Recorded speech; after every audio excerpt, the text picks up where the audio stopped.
Pilipinas at buong mundo. Naitay Kapuso, pahiram po ng 20 minutes ng inyong hapon. Ako po si Boy, and welcome to Fast Talk with Boy Abunda. Sa lahat ng mga kasama natin sa Facebook, YouTube, sa lahat ng nakikinig po sa DZWB, welcome to the program. It's a beautiful afternoon dahil ang ating mga panauhin po ay dalawa sa pinakamagagandang dilag in Philippine showbiz. Naitay Kapuso, please welcome Ara San Agustin and Annalyn Barro.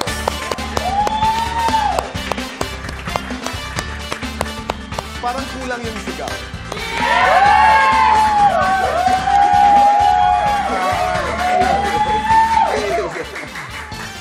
Thank you, thank you. Ganda ng kulay niyo. Nag-usap kayo? Opo. Medyo. Yung anong isusot mo, anong kulay? Yes. Galing. Hindi kami same. Para naman di kami nagkakalayo. Hindi nga. At saka, hindi talaga nagkakalayo dahil madalas napapagkamalang kayong magkapatid. Yes. Hanggang ngayon? Yes po. You Ang get dami that? ang dami pong nalilito. Sino po si Ara? Sino po si Annalyn? Pag ganun, anong sinasabi niyo? Excuse me, sino ba si Ara? Sino ba si Ann? Si Minsan Annalyn? may nag-a-approach ko niyan, ikaw ba yung sa bubble gang? Sabihin ko, sabi ko na lang, opo. Kasi dati, in my defense, nag-bubble gang naman ako dati. Oo nga, oo. Kinokonteksto mo. Ako pareha. Ikaw, anong hindi mo malilimutang karanasan na may nagtanong?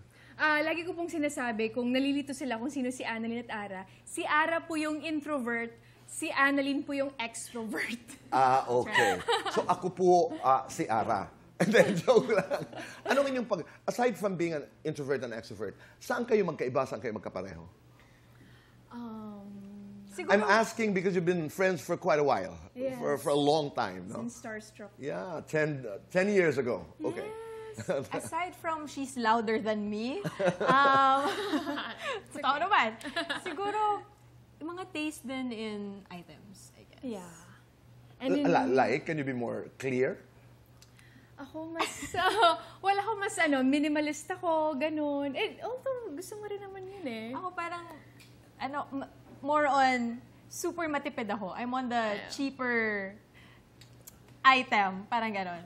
Kung pupunta kayo sa isang department store o sa isang tindahan, you'd go for the less expensive. Hindi, ikaw opo. Si Annalyn will go Kasi for... ikaw may mga branded ka eh. Ako, hindi talaga hindi ka ako mahilig? bumibili. Hindi talaga ako bumibili, Tito Boy. Really? Oo. Saan ang galing yan? Yung katipiran? Sa nanay ko siguro.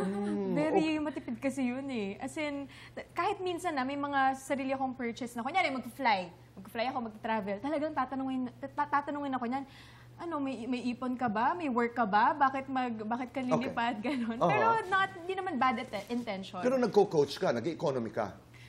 Economy ako lagi. Tito Boy. Ikaw, Annalyn.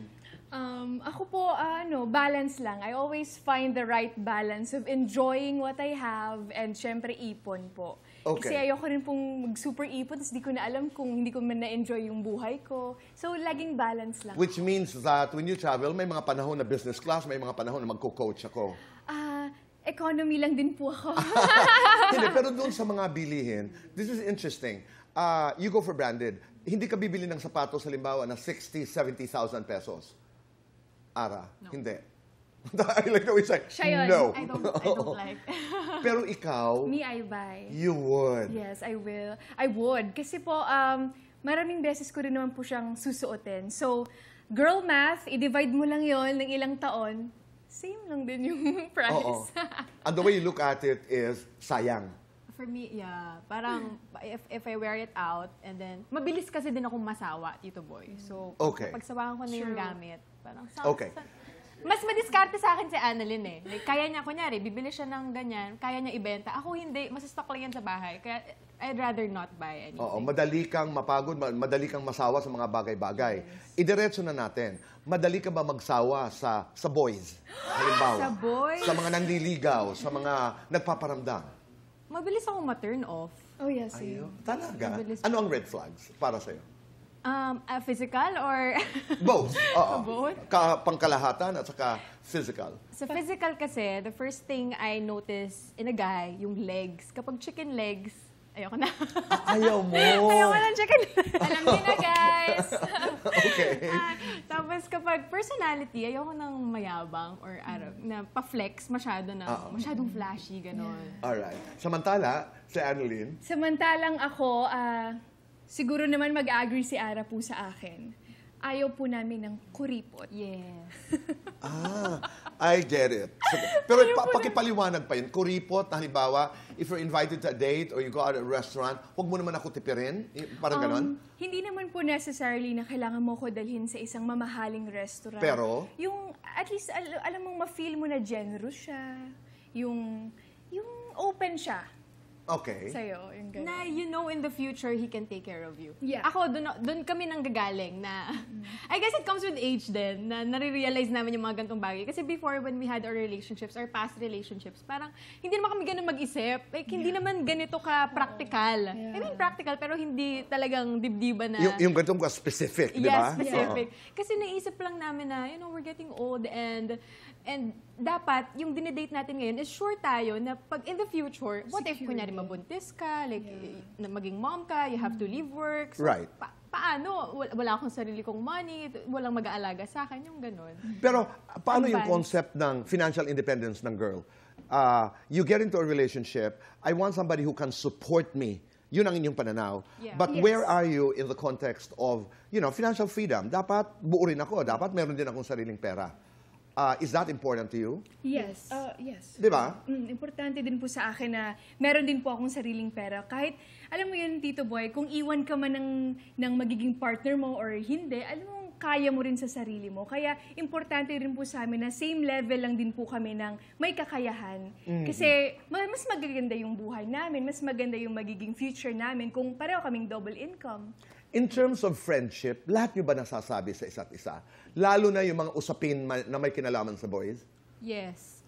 Parang, when I talk to her, parang nag-validate lahat ng sinasabi ko sa sarili ko na parang ako nakikipag-usap sa mirror.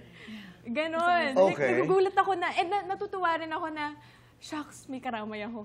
May Ako kasi yung vocal type, Tito Boy. Sinasabi ko talaga lahat na, ito, ganyan, ganyan, ganyan. And then she agrees, oo nga, yan din yun. Tama, tama. Lagi siyang ganun sa No, akin. importante merong ganun eh. Because women friendships are some of the most powerful friendships na marami tayong nababasa. It's good for the health. It's good for the community. Yung pagiging magkaibigan ng mga kababaihan. I haven't read much literature on friendships of men. Di ba? Kayong dalawa, maliban doon sa mga relasyon, how do you support, how do you lift each other up? Each other up. Yeah, right. Siguro po by helping her kung ano man yung need niya. Like, kunwari, do you need clothes? Do you need heels? Do you need something na pwede kong matulong sa'yo para mas lalong mag-bloom ka? Kung kailangan mong magpaganda sa social media, anong kailangan mo? Jewelries? Kailangan mo ba ng bag? Kailangan mo ba ng ganong klaseng support? Ganda. Tulong. Para pareho tayong... Yeah. Umaangat. Ika nga. Ikaw naman, Kunyari, say for example, we're looking for a photographer or videographer, ganon. Minsan, di ba, may mga tao na nag-gatekeep, like, ito, Right. akin lang to, kasi maganda yung output niya, ako lang dapat yung... Ako, I don't feel that way towards her. Parang, if ikakabuti mo, then okay, sabay tayo Right. na mag-rise up. okay. Pero Ara, ang kaaway ba ni Annalyn, kaaway mo? And vice versa.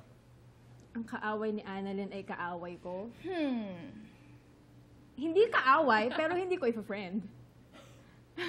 That makes a lot of sense. Hindi ko siya ikakaibiganin. Oo. Kasi, I mean, yung group of friends ng mga tao, nag-reflect yung personality nila dun eh. And so, kung sa tingin ko, against yung personalities ng dalawang yon, hindi sila tugma, then hindi rin kami magiging tugma nung kaaway. I get you. Ikaw, Annalyn. Ako po, hindi rin naman necessarily na i-friend ko yung kaaway niya. Parang deadma na lang, ganun, deadma. Kasi importante sa akin yung kaibigan ko eh. Yun lang yung para sa akin. Tama. Ako, I agree. Now, I'm not gonna go out of my way to defriend somebody na kaaway halimbawa ng kaibigan ko. Pero hindi ko aawayin simply because kaaway siya ng aking kaibigan. Ano pang mga red flags? Isa pa. Maraming mga Sa mga bata boys? ang babayang nanonood. Sa mga boys. Sa mga boys, lalo na sa boys. You want somebody who can afford, who can support, somebody who's generous in a good way, no? I mean, we're not talking about whatever others are thinking. Patient. Very, very Patient. Yes. Kasi, Ara, the last time I did an interview with you dito, was that December of last year? Tama, Ardy? Yes. December of last year. Pinag-usapan natin si Wami Chongson. At sabi mo, 9 out of 10, pwede kayong magkabalikan. He's good looking, ha? Sandali, boto ka sa kanya nun? Super. Super. Okay. Super talaga. 9 of 10, magkakabalikan kayo. So the question that needs to be answered is, nagkabalikan ba kayo? Abangan natin yan sa pagbabalik. I mean, wala naman dapat i-hide na. Everything's out. Yeah. So, yeah. Oo. I mean, what's meant is meant, di ba? So paano? I mean, just tell us a little bit. Just tell us what you can. What happened? Napag-usapan? What is the best thing about Wami? I think we started hanging out kasi last year, and then from then on, hindi naman namin napag-usapan na, oy, let's be together na. Walang ganun eh. Parang, okay na. Naging okay na kami, and then we're always together, and then we do stuff na for girlfriend and boyfriends, like being sweet, and stuff like that. So, May mga bagay na hindi talaga pinag-uusapan, minsan na detalyado, no? The details follow. Yeah. Are you single, Annalyn? Are you taken? Taken for granted. wow! Hindi ko kinaya yun. I cannot be tamed, Tito Boy. Sandali. I'm ha? like a bird. Ano ang ibig sabihin ni Annalyn sa taken for granted? That's number 1. Number 2, sa Starstruck ba, nung panahon niyo, 2015, sino ang mga nanligaw sa inyo? Sa Bubble Gang ba, may mga nanligaw sa inyo? Ang mga kasagutan sa pagbabalik po ng Fast Talk with Boy Abunda.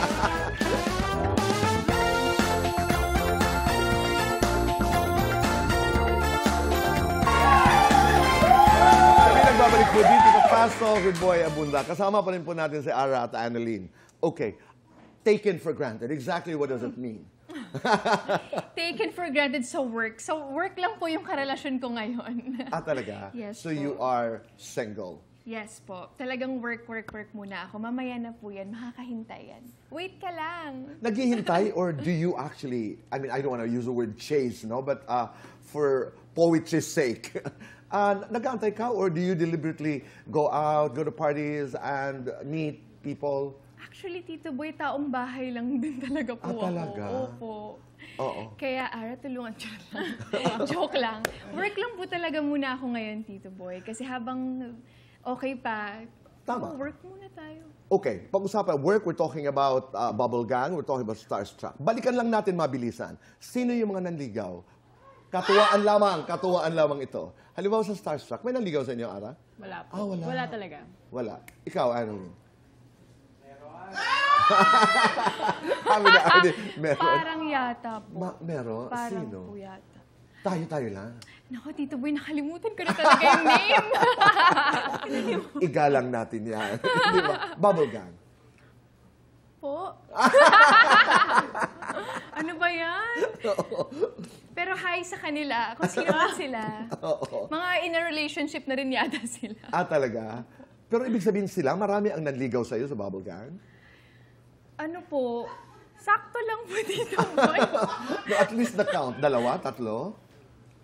Sakto lang po. Sakto lang. Ikaw, Ara. Wala talaga, Tito Boy. May rumor, si Kuya Pao. Pero wala talaga. Talaga? Wala talaga No, po nanligaw napag-usapan na natin yun. It wasn't true. Oo. And there's something about basketball players. Kasi nga, Tito Boy, di ba una ko tinitingnan legs? Legs. Oh. Pero yun na nagkataon lang talaga. I dated naman, I mean, parang mga lumabas din naman ako with other guys na hindi naman basketball players. Pero hindi chicken legs. Hindi sila chicken legs. And we should be able to respect preferences. I mean, Yes, yan eh. true. Di ba? Anong type mo sa lalaki? Gusto ko po yung malaki yung arms. Hindi naman too Dito? malaki. Like, gusto ko lang yung may muscle konti. Pero chicken legs? No naman. No naman chicken legs. Pero kasi parang nafe-feel mo safe ka, Tito Boy. Okay. Hindi ka- Alright. Pag ini-embrace ka, hindi ka tinitake for granted. Yeah, hindi ako tinitake for granted. Safe space. Pero Ara, do you remember calling Annalyn sometime in the past na, girl, huwag yan. Mga ex mo? Kasi yung mga naging ex niya, hindi showbiz, Tito Boy eh. So, Okay. hindi ko rin sila talaga kilala pa before niya nakilala. Parang Okay. nakilala ko lang through her. Ganon. Okay. Merong study ngayon or ang Philippine Statistics Authority na ang median age ng mga nagpapakasal at saka nag-aasawa ay 28 to 30. And you are in that vicinity.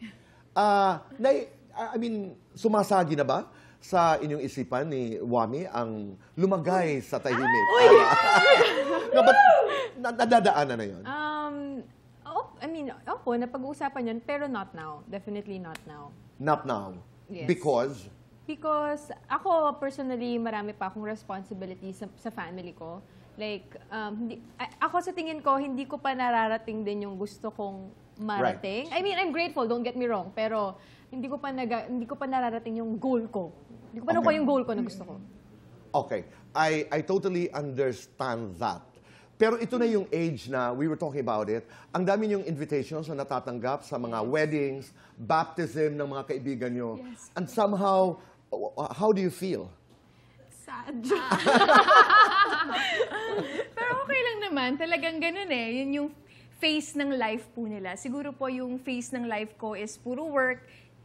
Same din po kay Ara kasi talagang nag-usap po kami regarding sa career na gusto pa muna naming magtrabaho at abutin kung saan man yung gusto naming abutin. Correct. We'll talk about it. But first, let's do fast talk. Okay. Ara, ganda o karisma? Karisma. Talino, talento? Talino. Pa-sweet, pa-sexy? Pa-sexy. Bida kontra bida? Bida. Guwapo, mayaman? Guwapo. Guwapo. Annalyn, hubadera, mahadera? Mahadera. Komedyante kontra bida? Both. Pabebe, pabida? Pabida. Maginoo, pilyo? Maginoo. Binibaby mo, binibaby ka? Binibaby ako. Para sa inyong dalawa, guilty or not guilty, gumastos sa date? Guilty. Ay, okay. Guilty or not guilty, pinormahan ng may asawa? Guilty. Guilty. Guilty or not guilty, nag-ghost ng lalaki? Not guilty. Guilty or not guilty, nag-send ng sexy photo sa boyfriend? Sexy photo lang Guilty. Guilty. Guilty or not guilty, nagka-boyfriend na cheater? Guilty! Guilty. Super guilty. Oh my Both! gosh. Ako o siya, mas maarte? Mas maarte. Parang siya. Sige ako. Mas sexy? Mas sexy. Siya. Mas jologs? Ako. Mas choosy? Kaming dalawa. Mas chismosa? Both. Mas marupok? Siya. Siya talaga. Mas maraming ex? Nakailan ba ka ba? Konti lang ako. Okay. Lights on or lights off? Lights On. Happiness or chocolates? happen. Chocolate. Best time. Wait, what? Best time for happiness and chocolates. Every time. Every day. To each other. You're my sister for life because. You're my sister for life because you're my safe space and I can be vulnerable with you. Oh. You're my sister in life because I can be who I am. You see me for who I am when no one could. Oh. Maraming salamat. Thank you po, Tito Boy. Thank you, Annalyn. Ara, maraming salamat. God bless you. Thank you. At sana lahat matupad ang inyong mga pangarap pa. Thank you very much. Naitay, Kapuso, maraming salamat po sa inyong pagpapatuloy sa amin sa inyong mga tahanan araw-araw. We'll see you again tomorrow. Dito lang po sa Fast Talk with Boy Abunda. God bless and goodbye for now.